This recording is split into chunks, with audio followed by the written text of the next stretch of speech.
جو یوم سب ایام میں سب سے عظیم ہے، جمعہ کریم ہے، جمعہ کریم ہے، جمعہ کریم ہے، جمعہ۔ السلام علیکم ورحمۃ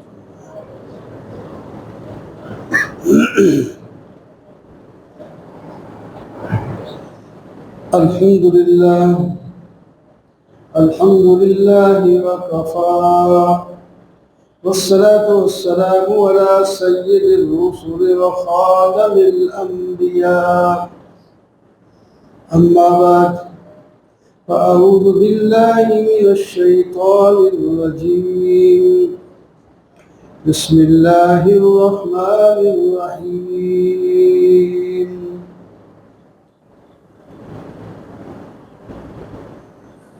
هو الذي أرسل رسوله بالهدى ودين الحق ليظهره على الدين كله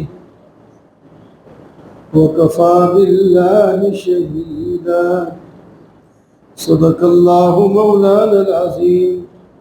اللهم صل على سيدنا ومولانا محمد وعلى آل سيدنا ومولانا محمد وبارك وسلم۔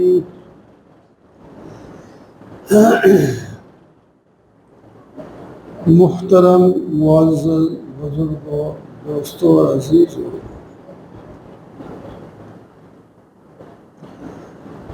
ابھی آپ سن ہی رہے تھے کہ دین پر عمل کرنے سے مسائل چھوٹتے ہیں، اللہ کی مہربانی ہوتی ہے۔ جب بھی مصائب آتے ہیں، پریشانیاں آتی ہیں، تو اپنے ہاتھوں کی کمائی ہوتی ہے۔ وَمَا أَصَابَكُم مِّن مُّصِيبَةٍ فَبِمَا كَسَبَتْ أَيْدِيكُمْ وَيَعْفُو عَن كَثِيرٍ۔ جو کچھ تمہیں مصیبت، تکلیف، پریشانیاں، بیماریاں، وبائیں پہنچتی ہیں، تمہارے اپنے ہاتھوں کی کمائی ہے، اور اکثر اللہ تعالیٰ ویسے ہی معاف کر دیتے ہیں۔ اور جو تمہیں تکلیف آتی ہے اس میں بھی صرف تنبیہ مقصود ہوتی ہے، نہ کہ پوری سزا۔ سزا تو آخرت میں ہوگی۔ اس تھوڑی سی سزا سے آدمی متنبہ ہو جاتا ہے، چونک جاتا ہے، کسی غلط راستے میں ہو تو پھر صحیح راستے میں آ جائے، یہ فائدہ ہوتا ہے آدمی۔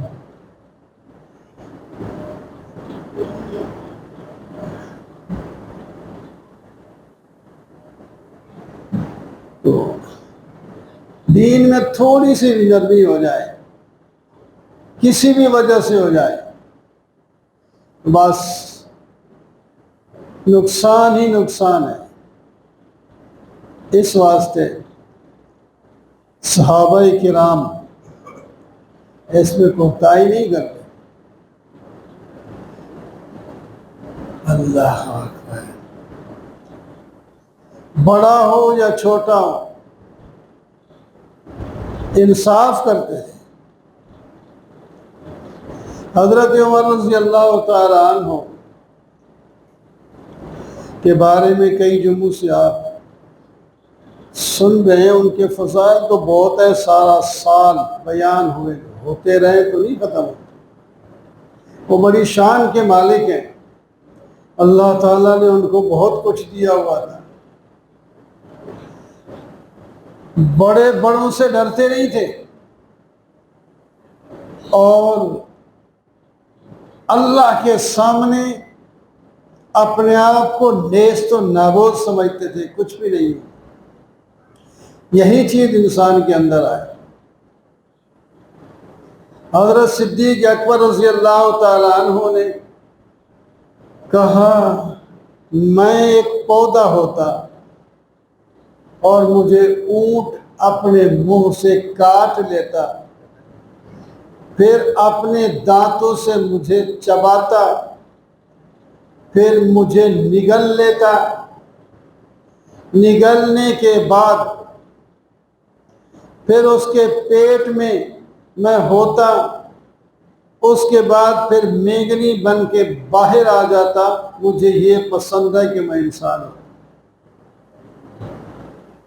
جب ہم دیکھتے ہیں ان کے فضائل تو انبیاء کے بعد سب سے اونچے آدمی ہیں۔ تو اس طرح اونچے آدمی تھوڑے ہو گئے، تواضع اتنی تھی۔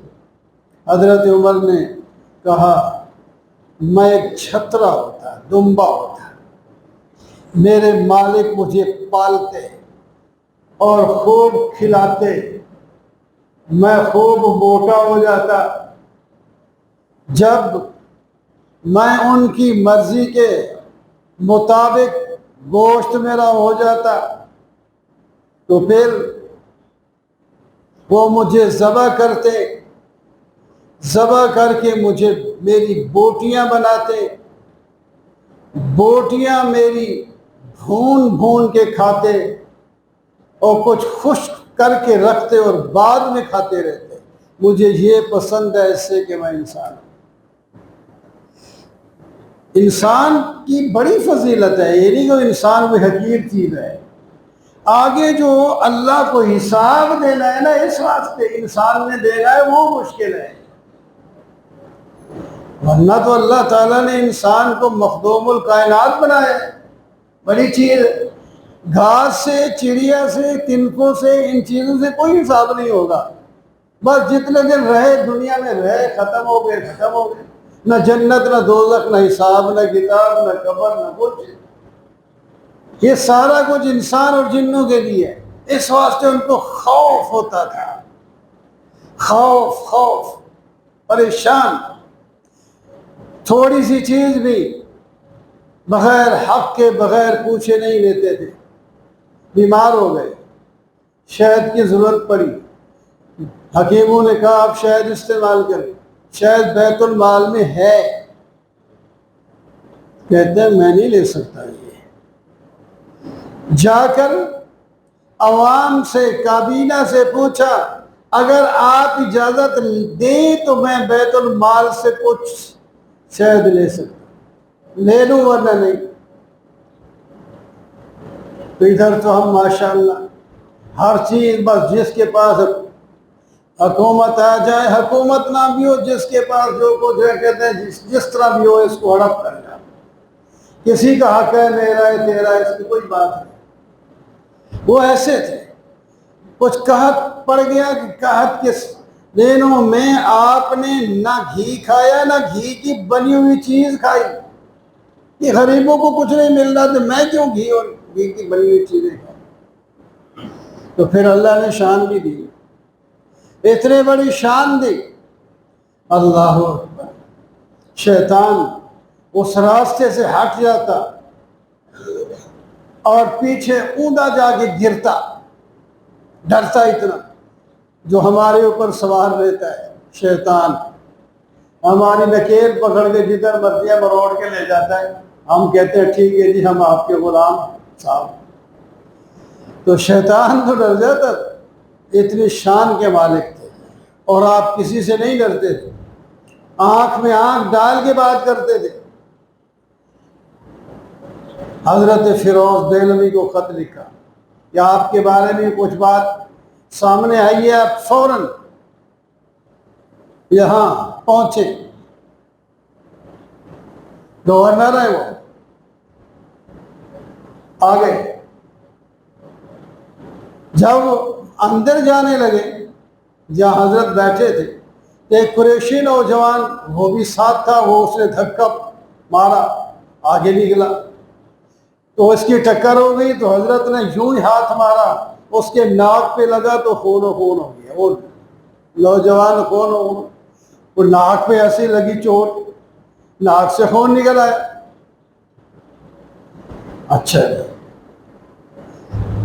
وہ نوجوان آگے بڑھا، حضرت عمر کے پاس پہنچا، جی مجھے فیروز دہلوی صاحب نے، جو آپ کا گورنر ہے فلاں علاقے کا، مجھے اس نے ہی تھپڑ مارا جس کی وجہ سے میں خون و خون ہو گیا۔ کہ اچھا، وہ آ رہے ہیں، آؤ جی۔ آ گئے، پوچھا آپ نے مارا اس کو تھپڑ؟ جی ہاں۔ آپ نے مجھے خط بھیج کر مجھے بلایا ہے، مجھے آنے کی دعوت آپ نے دی ہے، مجھے اجازت ہے، آپ نے بلایا ہے، اس کو نہ آنے کی ابھی اجازت تھی، نہ آپ نے اس پر کو خط بھیجا ہے، اور اس نے مجھ سے پہل کرنے کی کوشش کی، میں نے یوں ہاتھ مارا اس کو لگ گیا تو اس کے ناک ٹوٹ گیا۔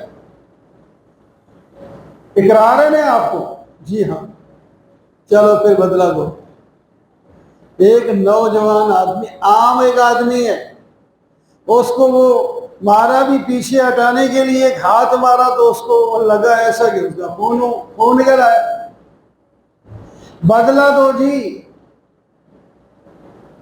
اچھا حاضر ہوں، بدلہ دینا ہے تو دے دیتا ہوں۔ سامنے بیٹھ کے گھٹنے ٹیک کے لے لو جی بدلہ۔ ایک عام آدمی ہے ادھر، ادھر ایک ویسے صحابی ہے، گورنر ہے، ایک بڑا آدمی ہے ہر لحاظ سے، تو اس کا بدلہ دلوایا جا رہا ہے۔ تو حضرت نے جب وہ نوجوان آیا بدلہ لینے کے لیے تیار ہو گیا، حضرت عمر نے فرمایا جوان ذرا ٹھہر جائے، ایک بات سن لے تو اس کے بعد بدلہ لے لینا، بات تو سن لے۔ جی فرمایا یہ اس کا نام فیروز ہے دہلوی، اسود انسی، جس نے نبوت کا دعویٰ کیا تھا، اس کو اس نے مارا ہے، اس کو قتل کیا ہے، نبی علیہ السلام کی زندگی میں اس کو قتل کیا ہے، اور جب قتل کی خبر نبی علیہ السلام کو پہنچی تو آپ نے مبارکباد دی اور فرمایا بھلے آدمی نے، اچھے آدمی نے اس کو مارا ہے، حضور نے اس کو بھلا آدمی، اچھا آدمی قرار دیا ہے، ویسے صحابی ہے، اب تیری مرضی بدلہ لینا ہے تو لے لے۔ اس نے کہا اچھا ایسا ہے تو پھر میں اسے معاف کرتا ہوں، بدلہ نہیں لیتا۔ تو انہوں نے کہا بدلہ دلا دیا نا، یہ ہوتا ہے انصاف۔ حضرت فیروز رضی اللہ تعالیٰ عنہ کو معافی مل گئی۔ حضرت نے فرمایا حضرت عمر سے عرض کیا کیا اتنی بات سے میری معافی اللہ کی طرف سے بھی ہو جائے گی؟ یہ بات ٹھیک ہے، اس پر دباؤ نہیں ڈالا گیا، اس نے اپنی مرضی سے ہی معاف کیا ہے۔ تو آپ کیا فرماتے ہیں اس کے بارے میں کہ انشاءاللہ بدلہ ہو گیا، اللہ تعالیٰ اس کا اجر دیں گے آپ کو اور آپ سے، پھر اس کے بارے میں نہیں کوئی مطالبہ ہوگا دنیا اور آخرت میں، تو ہو گیا لین دین ختم۔ حضرت اٹھے اور فرمایا اس نے مجھے معاف کر دیا کسی وجہ کے بغیر ہی، جو کچا جیسا بھی تھا، یہ جو گھوڑا جس پر میں سوار ہو کے آیا ہوں اور یہ جو تلوار ہے میرے پاس، یہ بھی میں اس کو دیتا ہوں، اور تلوار بھی اسی کو دیتا ہوں، اور 30,000 درہم بھی اس کو میں دوں۔ حضرت عمر نے فرمایا نوجوان کیسا ہے کہ اللہ تعالیٰ نے اس معافی کا بدلہ تمہیں دنیا میں بھی دے دیا، مال و دولت سے تو بھرپور ہو گیا، اتنا عمدہ گھوڑا، اتنی اچھی تلوار، اور 30,000 درہم کوئی تھوڑی رقم تو نہیں، آج بھی درہم کی کافی قیمت ہے، ہمارے پیسے کے ساتھ 30,000 کو لگائے تو کروڑوں میں جائیں۔ تو اس طرح وہ مالدار بھی ہو گیا، معاف کرنے سے یہ ہوتا ہے۔ تو بہرحال میرے دوستوں اور بزرگوں، دین کی خاطر کوئی نرمی نہیں ہونی چاہیے۔ دین کا جو اصول ہے بڑے پہ چھوٹے پہ لاگو کر دو، اس کے بعد اس کے نتائج دیکھو۔ آج بالکل اس کے عکس ہے، ہم اپنی جان پر نہیں ہم نافذ کرتے، اپنے گھر میں نہیں نافذ کرتے، اپنی حکومت میں نہیں نافذ کرتے، ہر آدمی چاہتے ہیں کہ بس میں ہوں۔ میرے مقابلے میں کوئی کچھ نہیں ہے، کسی کی عزت نہیں، کسی کا احترام نہیں، کسی کا اکرام نہیں، مال و دولت ہو جیسے ہے وہ آئے،